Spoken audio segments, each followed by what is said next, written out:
Hi, this is Mary Lanza. I'm back again. I'm going to read a little bit more from Boomer Chicks. I'm just going to go back to where I think I left off last time. And start right here. After school on Friday, the three girls walked with their boyfriends to Bob's garage for band practice. It was entertaining, but a little too boring for the girls. So they decided to walk across the street to the funhouse. Entering the funhouse was challenging due to the air jets on the floor. They were wearing dresses and were intimidated by the hissing air holes. But Mary and Jane were determined to get past them and enjoy themselves. Nervously, Lucy asked, "Are we too old for this?" Walking up to the spinning barrels, Jane replied, "Not really. We're still young enough to fear those air jets on the floor." Holding on to her skirt, she said, "Come on, let's get going." Lucy complained, "These air holes are everywhere. You can't enter without stepping on one." The air jets blew all around her. Red-faced, she shrieked as the young attendant gawked. Humiliated, she grabbed hold of her skirt and flew past the swirling barrels and dreadful air jets. Slowly, she cautiously walked across the undulating bridge. Jane called out, "You'll make it, Lucy." Once they were past the twirling barrels, air jets, and rolling bridge, they headed for the large wooden slide. Mary grabbed 3 burlap bags and said, "Come on, let's fly down this giant slide, and if we survive, we'll do it again." She handed Jane and Lucy their potato sacks, grinned and said, "Let's start climbing, chickies." When they got to the top, they sat side by side on the burlap bags and pushed themselves down. They began moving along, hitting the sideboards, trying to cling onto their burlap bags. Laughing hysterically, they noticed halfway down that they had lost their potato sacks. There was a feeling of freedom, release, and pure joy when they landed at the foot of the enormous wooden slide. Mary exclaimed, "I'll never be too old to climb up the stairs and fly down this magical wooden slide." "Me too," replied Lucy. "Let's do it again." When they returned to the garage, the guys were packing up their instruments. They walked the girls home and made plans for the following day. They'd get an early start, rehearse for a few hours, and then head for Kelly's Cove. Early Saturday afternoon, the gang met at Bob's garage for band practice. Jane took out her harmonica and played a few tunes with the band. Bob and Fred started improvising as Rich and George, doing their own thing, followed along with the music on the radio, grooving. Bob said, "I'm experiencing a spark of creativity." Jane replied, "Chickies, I think that's our cue to leave. We don't want to cramp their style. A new song might be on the horizon." She put her harmonica in her pocket and said, "Time to split for lunch." The chicks kissed their flames goodbye and headed out to enjoy a leisurely walk along the great highway to Sloat.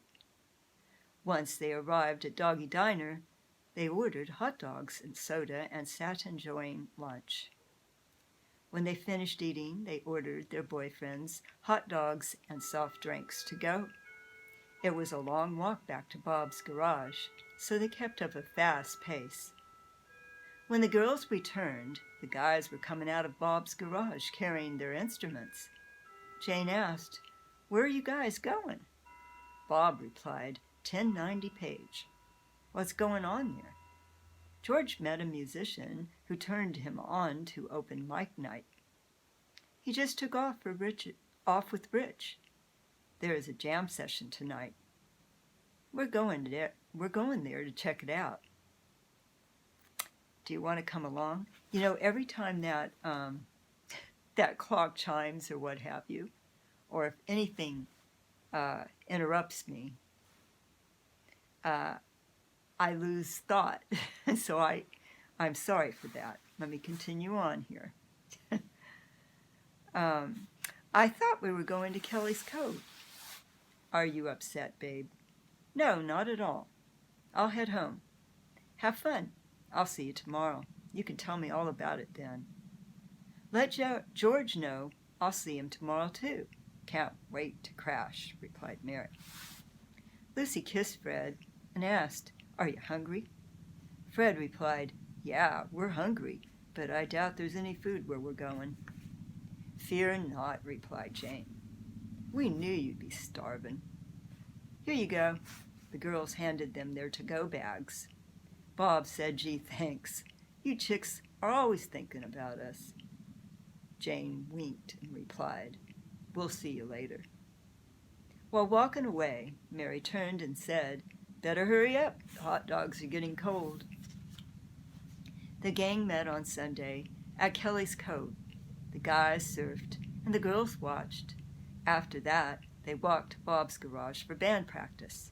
The girls studied for a while, and then they walked to Doggy Diner. They brought back chili dogs and soft drinks, and everyone dug in.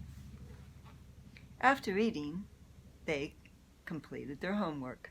The guys coached the girls in math and science, and the girls tutored their flames in civics and English. When it grew dark, the guys walked the girls home. Bob's dad gave him a flashlight. He said he'd use it as a weapon if he had to, but turned it off and tucked it inside his coat pocket. The next Sunday, Fred met Lucy at the supermarket parking lot. His mother dropped him off on her way to work. Lucy loved having lunch with Fred after Mass on Sundays. They ate at the little cafe on Geary, down the street from the grocery store. The waitress handed them their menus and seated them at a window table in the front of the cafe.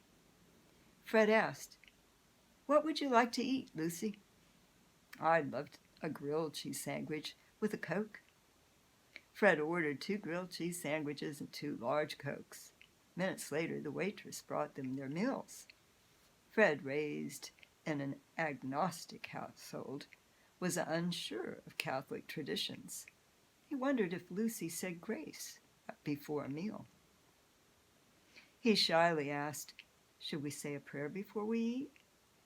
Stunned, but truly touched by his thoughtfulness, Lucy folded her hands in prayer and replied, It wouldn't hurt.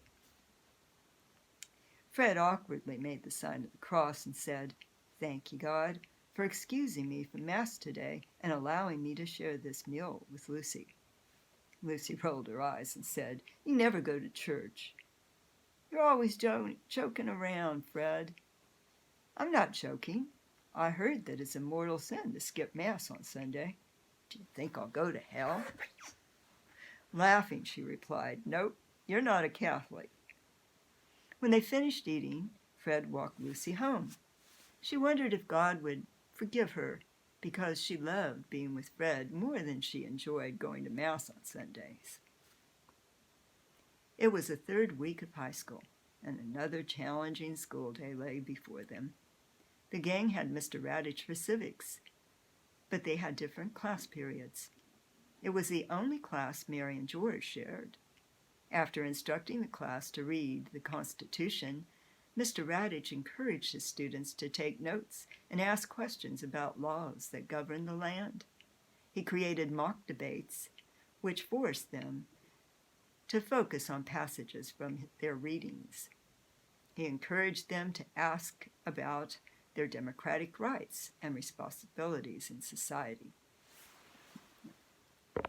And my battery's low. Mr. Radich asked, Does the law protect people from racial discrimination? After writing the question on a blackboard, he turned to the class and asked, Can you all think about it? George raised his hand and said, To maintain a just and equal society, we must eliminate discrimination. Our laws should protect all people, no matter the color of their skin or their religion. The Constitution is the supreme law of the land, and it states that all men are created equal. Therefore, no one should be a victim of racial discrimination, and the law must protect them. Mr. Radich was successful in prompting George and his classmates to think about civil rights and the importance of passing laws that protect all people. He stated, yes, the solution is in our Constitution. He wrote another question on the blackboard and asked, are protest marches disruptive, or are they our constitutional right? Again. George nudged Mary, and she raised her hand and answered, yes, they are disruptive, but necessary to gain our rights and further the fight for the rights of others. Mr. Radich stated, President Kennedy proposed legislation in 1963 to end discrimination, but the bill sat on President Johnson's desk unsigned up until July of this year. Things can go wrong if there isn't law and order, but sometimes citizens have to protest to right wrongs. It takes hard work to bring about a just and peaceful society.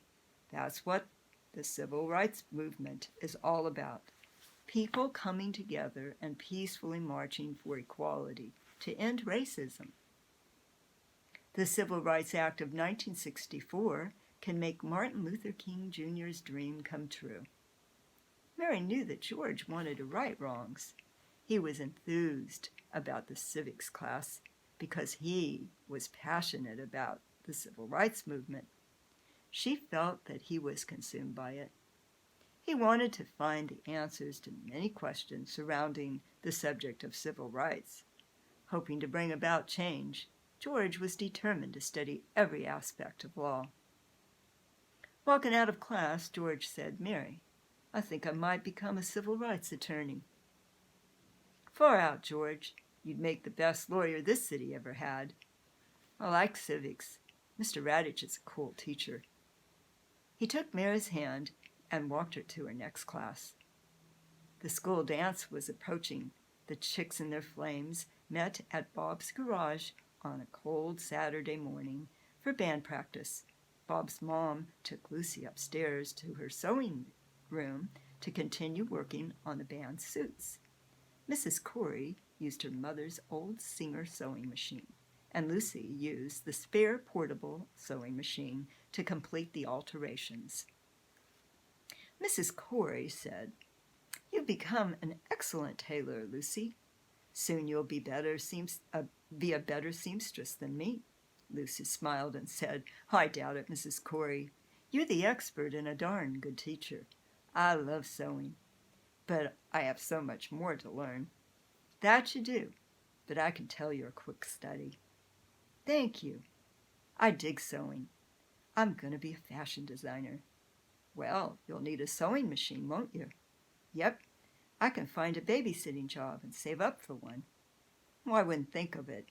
You can have that portable sewing machine. I never use it. Really? Yes, it's yours. I want you to have it. Wow, I don't know what to say. Thank you. You're welcome, dear. You're helping me out. I could never do all this by myself. Lucy said, I'll continue with my sewing class, and maybe soon I won't rely on you so much. Mrs. Corey replied, You can probably get by without it, Lucy. You have a natural talent. They continued sewing, and soon they were done. Fred came up to the room to let Lucy know band practice was over. Mrs. Corey packed up the sewing machine and asked Fred to carry it home for Lucy. Showing off his muscles, he scooped it up, and off they went. It was the second Friday of the month, and everyone was eager to attend the school dance. The chicks and their flames met at Bob's garage for band practice before their debut. Lucy exclaimed, You guys look sharp in those baby blue suits. Fred replied, Thanks for making 'em, babe. Sure, but Bob's mom helped. Hurrying down the stairs, Bob said, My dad's driving us to school. Are you guys ready? All set, replied George. Rich said, Let's rock and roll. The band took the stage when they arrived at the school.